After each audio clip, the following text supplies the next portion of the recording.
Thank you so much. जो the 75th independence day है, क्या कहना चाहेंगे? सबसे पहले 75 इयर्स हो गए हमारे देश को आज़ाद हुए, क्या कहना चाहेंगे, क्या फीलिंग है एज ए इंडियन?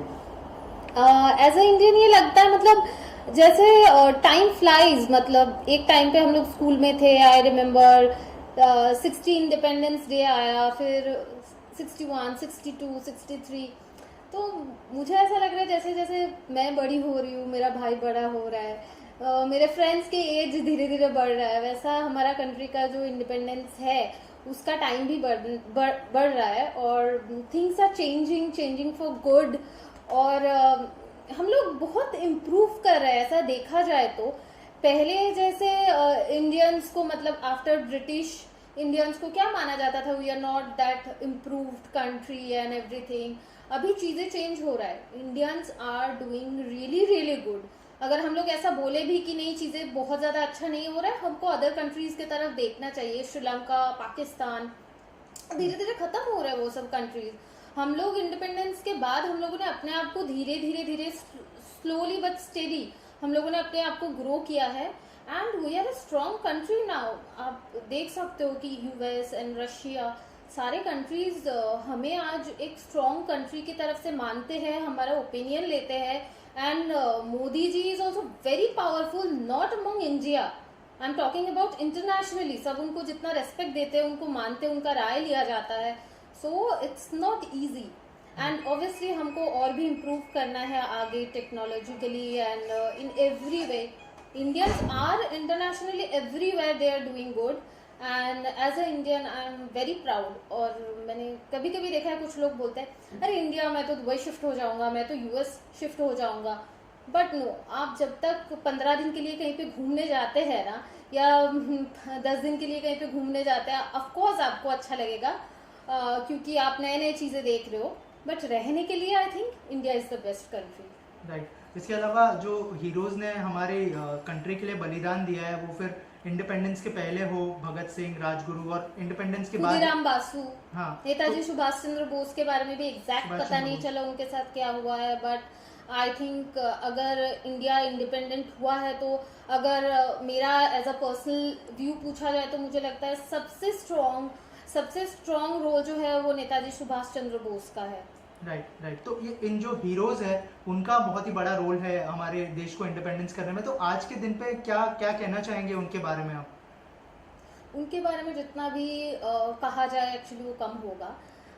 जस्ट मुझे ऐसा लगता है हम लोग जब स्कूल में पढ़ते थे नेताजी सुभाष चंद्र के बारे में पढ़ते थे और खुदीराम बासु के बारे में पढ़ते थे। As I am from Bengal, मुझे बंगाल के बहुत सारे हीरोज के बारे में पता है। तो जब पढ़ते थे ना तो इतना तब हम लोग पढ़ते थे एज अ चैप्टर। बट होता है ना टाइम के साथ साथ जब मेच्योरिटी आया तब उनका एग्जैक्टली कंट्री के लिए प्यार जो है, जिसके लिए मतलब for for their life is nothing in front of country, for them like country is everything.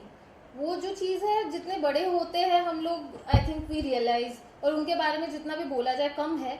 But जितने भी बच्चे हैं उनको ना पता होना चाहिए उनके बारे में, मुझे इतना ही लगता है, और हमें उनको याद रखना चाहिए।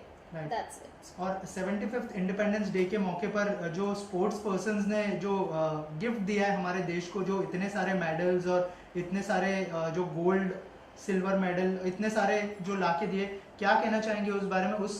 उसको लेके कितना प्राउड फील करती है as Indian? They all are doing like extremely well because हम लोग एक्टिंग कर रहे हैं या कुछ भी कर रहे हैं, मतलब कोई इंसान, कोई इंजीनियर, कोई डॉक्टर, कोई काम कर रहा है, हर काम को रेस्पेक्ट करना चाहिए और हमारे सोसाइटी के लिए ज़रूरत है। बट इनका क्या होता है कि ये इंटरनेशनली जाके जब इंडिया को प्राउड फील कराया जाता है, बस पहले क्या माना जाता था, अगर आप एथलीट हो तो you know South Africans are very strong physically. हाँ, if someone is from US और यूरोप, उनको फैसिलिटीज बहुत ज़्यादा मिलता था, एडवांस टेक्नोलॉजीज जो आता था, कोई भी स्पोर्ट्स के लिए, गेम के लिए कैसे खेला जाता था उनको पता चलता था। बट हमारे मैं सोचती हूँ, मतलब अभी मैंने हेमा दास का भी देखा है, she is from a very poor middle class family, और शायद उनके पास उतना पैसा भी नहीं था, चीज़ें भी नहीं था, फिर भी उन्होंने जो उनके अंदर पैशन था, और उन्होंने जो, she is a Bengali girl, I know her story, I heard her story. तो ये सब चीज इतना ज्यादा नहीं है, फिर भी उन्होंने इंटरनेशनली जो कंट्री को रिप्रेजेंट किया, और ये बहुत बड़ी बात है I think, to make us feel proud right internationally. Of course we are very proud as Indian. Right. और बचपन की कुछ अगर मेमोरी शेयर करना चाहे इंडिपेंडेंस डे की, स्पेशली अगर कुछ बताया, आपकी स्कूल में कैसे सेलिब्रेट करते थे, घर पे कैसे सेलिब्रेट करते थे आप? Yeah, I remember I'm from Durgapur Girls High School. It's in Durgapur. It's a government school. तो इंडिपेंडेंस डे के दिन पहले तो हमारा बहुत पहले से प्रैक्टिस होता था पीटी के लिए, और कुछ I was not a good dancer, मुझे स्कूल में डांस ग्रुप से निकाल दिया गया था because I was not that good, but we use to do PTs and everything. फिर जो फाइनल पीटी का जो डे रहता था वो 15 अगस्त होता था, और पीटी के बाद फ्लैग होस्टिंग के बाद हम लोग, और भी जो नेशनल एंथम बजता था उसके बाद हम लोगों को बहुत सारा एक टिफिन बॉक्स टाइप मिलता था, बॉक्स में उसमें लड्डू और बहुत सारा खाना होता था, स्वीट समोसा ये सब स्कूल में। That's a nice memory. Right. Lastly Joita, कोई गाना अगर गुनगुनाना चाहे आप इंडिपेंडेंस डे के खास मौके पर? नहीं, ऐसे बहुत सारा गाना है, I am not a singer, but I like that song ए वतन वतन आज़ाद रहे तू, that is like one of my favourite song, और मैं 15 अगस्त को सुनती हूँ।